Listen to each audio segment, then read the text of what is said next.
오늘 계속 주시는 전립선 암의 치료입니다. 전립선 암의 치료는 환자의 병기와 현재 상태 그리고 나이 등 여러 가지 상황을 고려하여 매니지먼트 할 수 있습니다.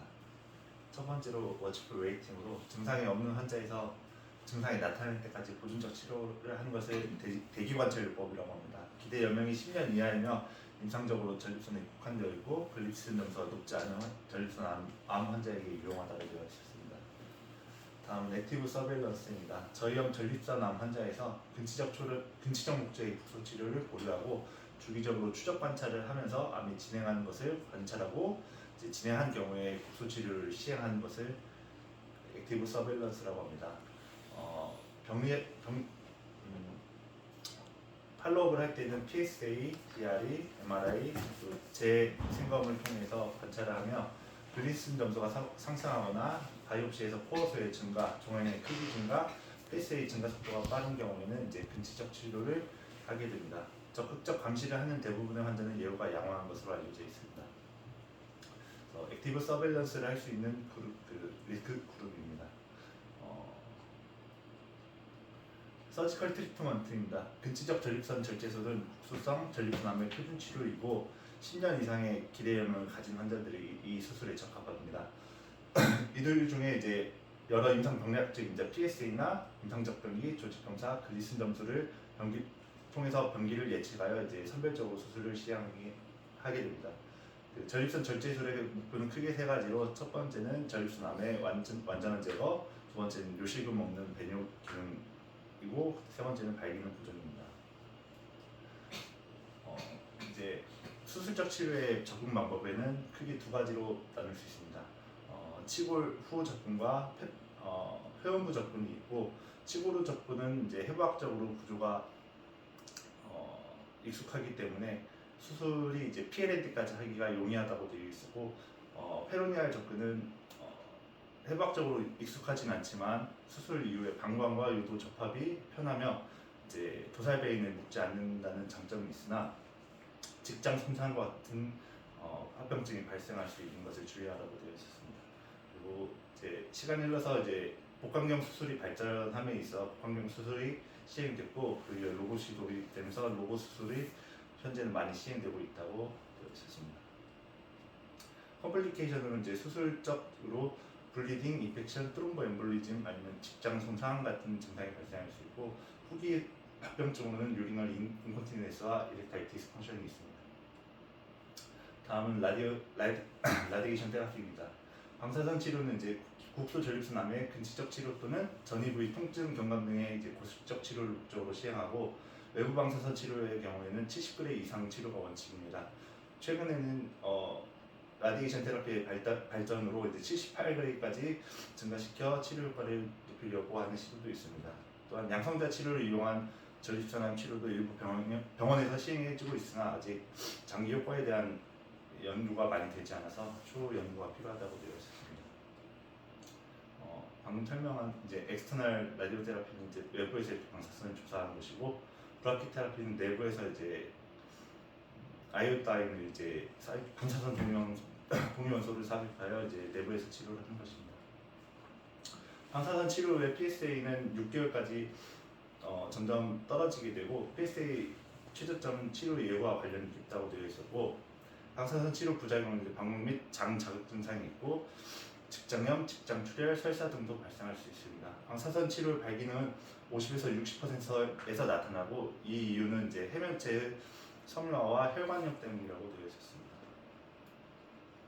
다음은 호르몬 치료입니다. 암이 전립선을 벗어나서 주비 장기나 림프절벽, 폐 등으로 전이돼 완치될 수 없을 때 시행할 수 있고, 총 3가지의 호르몬 치료로 구분할 수 있으며, LHRH 아고니스트는 이제 뇌하수체에서 이제 황체 형성 호르몬 분비에 관여를 하고, 이는 테스토스테론을 이제 보완해서 생성하게 되는 것을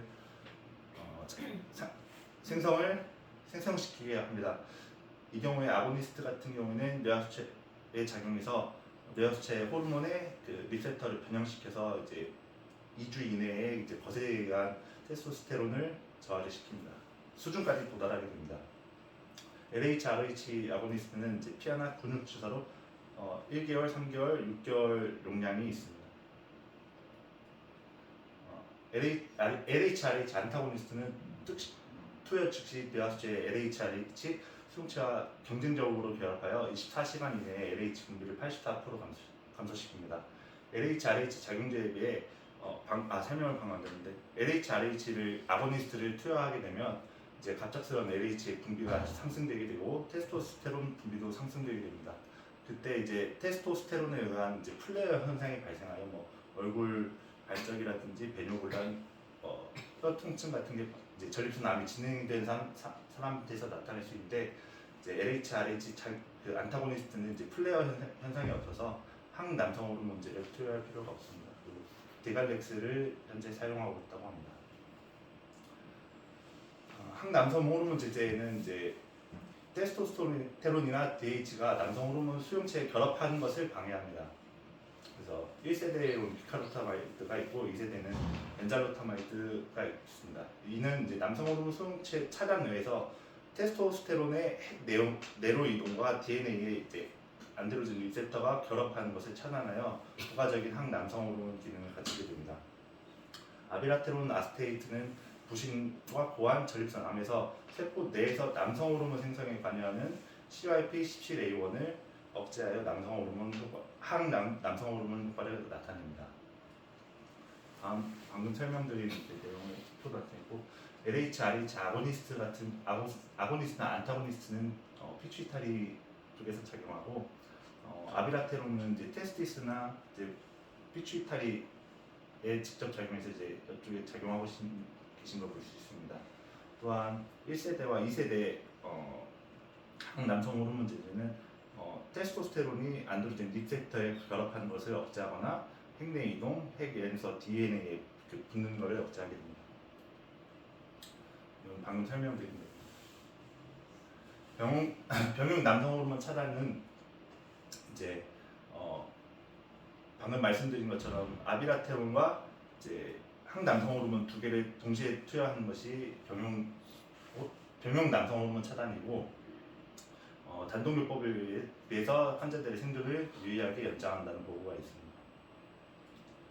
항남성 호르몬 중단 증후군 같은 경우에는 병용 남성 호르몬을 오래 쓰게 되면 이제 PSA 수치가 상승하여 이제 거세 저항성 전립선 암으로 진행이 의심을 할 수가 있게 됩니다. 근데 오히려 이때 항남성 호르몬제를 복용을 중단하면 PSA 수치가 의미 있게 감소하는 경우가 있다고 합니다.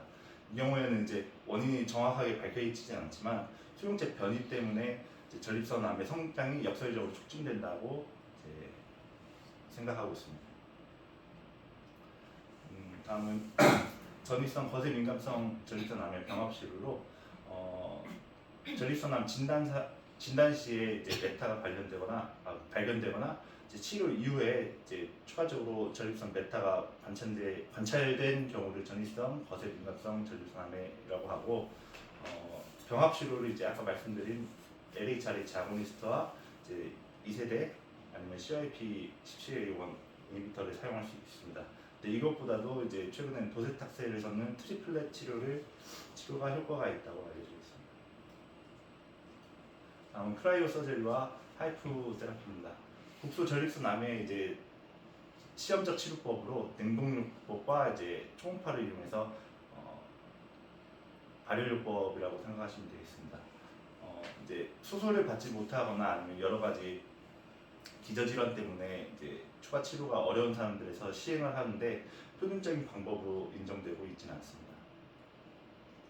다음은 바이오케미컬 리커런스로 수술 이후에는 PSA가 0.1보다 상승되는 경우를 이제 BCR이라고 할 수 있습니다. 국소적으로 재발된 경우는 방사선 치료를 하고 먼고전이가 있을 때는 호르몬 테라피를 시행합니다. 방사선 치료 이후에 발생한 BCR은 PSA가 나디로보다 2 상승할 때를 말하고 똑같이 호르몬 치료를 사용하게 됩니다. 다음은 거세 저항성 전립선 암으로 치료 이후에는 초기에는 호르몬 치료 같은 게 효과가 있지만 이제 후기에 갈수록 호르몬 치료에 저항하게 되는 걸 이제 거세 저항성 전립선 암으로 말하고, 그 기준은 테스토스테론을 50나노그램까지 억제를 했으나 이제 임상적이나 영상학적으로 병기가 진행하는 경우를 뜻합니다.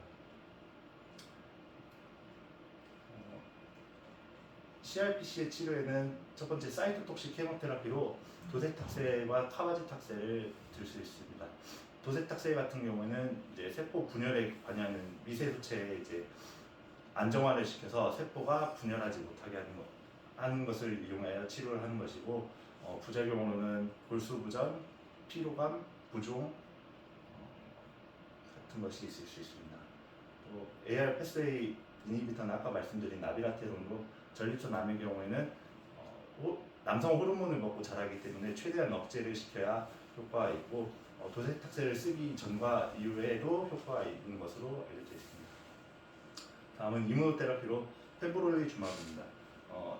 암 같은 경우에는 튜머 버든이나 튜머 뮤테이셔널 버든이나 현미 부수체 불안정이 발생하게 되고, 이런 부수체 불안정이 있는 세포들에서는 돌연변이 단백질들이 많이 발현되어 세포 면역에 쉽게 노출됩니다. 더 노출시키기 위해서 이제 T셀에 있는 PD-1을 이제 이니비터하여 공격하게 되는 원리로 사용하게 됩니다. 다음 파프 이니비터로 전이성 거세 저항성 전립선 암이 30%에서는 이제 HDR이라고 하는 HRR이라고 하는 이제 상동 재조합 복구 기전이 있는데, 브라카나 브라카2, ATM과 같은 그 유전자의 변이가 있는 경우에 이제 사용하게 됩니다. 파프라는 개념은 DNA 복구 유전자에 관여하는 거에 하나라고 생각하시면 되고, 이 아까 말씀드린 상동 재조합 복구 유전자가 이제 고장이 됐기 때문에 다른 한쪽도 고장을 내서 이제 DNA가 복구되지 않아서 암세포를 사멸시키게 되는 원리를 사용하게 됩니다. 다음은 라듐 이비상으로 골전이에만 전이가 발견된 전립선 암에서 치료 효과가 유일하게 입증된 치료로서, 라듐은 이제 칼슘과 같은 쪽에 속해 있기 때문에 뼈에서 대사가 이제 암의 경우에는 뼈에서 암세포의 대사가 파골세포의 대사가 많아지게 되고, 그쪽에 이제 라듐이 들어가게 돼서 주변부로 방사선 치료를 하게 되는 원리를 사용하게 됩니다. 치료를 같이 할 때 데노소밥이나 줄렌드로네이트 같은 골다공증 치료제를 같이 복합적으로 사용해주면 뼈 증상에 효과가 있다고 되어 있습니다. 다음은 PSA임 루테슘 177로 전립선 암의 경우에는 이제 전립선 특이 단백질이 발생하게 되고, 그쪽에 붙어서 방사선을 내어 이제 전립선 암을 치료하고 진단할 수 있는 방법이라고 되어 있었습니다. 여기까지가 전립선 암의 치료